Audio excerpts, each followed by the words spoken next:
Assalamu alaikum warahmatullah. Wannan testing ne zan ɗan yi. Roba ne da na kwana biyu na haɗa ya sa kuka ganni shiru babu bayani. To, ina sa ran wannan za ba kuma ku jarraba shi.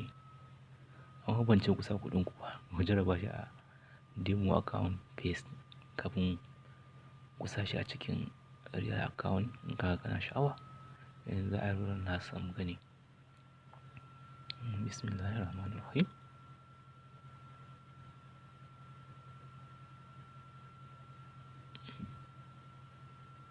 Alhamdulillah. Nisan da za ka yi trading da bot banda daɗewa ka sa kanka ko ka sa kanka take da karan kanka. Je ka kuɗin da kake son samu kamar profit. Da ni yanzu wannan rule ɗin da aka yi ba mu gani mu ce za mu samu $2. Gani. Gashi nan. Insha Allah zai kai ne.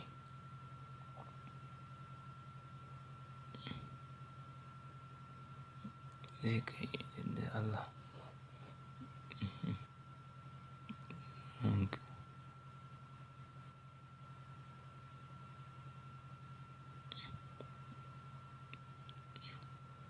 $2 kawai.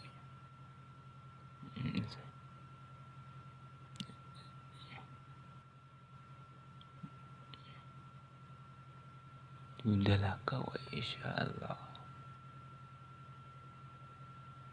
$2 kawai insha Allah.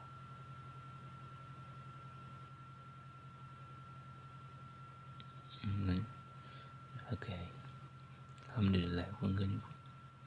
An samu 2.6 at least 2.6. Haka yayi kuma da dala nawa aka trade an yi trading da dala 11. An samu profit na dala 2. Ko da yaushe in za a yi trading kada ka ringa daɗewa ciki kuma kada ka ringa jin tsoro kai saurin fita. In aka ce ka yi saurin fita za ka bar ribarka kuma haka in ka daɗe a ciki ka kana cin riba za ka yi losing. Nan gaba zan gwada muku yadda daɗewa a cikin trading yadda yake kawo problem. To yanzu wannan shine rahin daɗewa.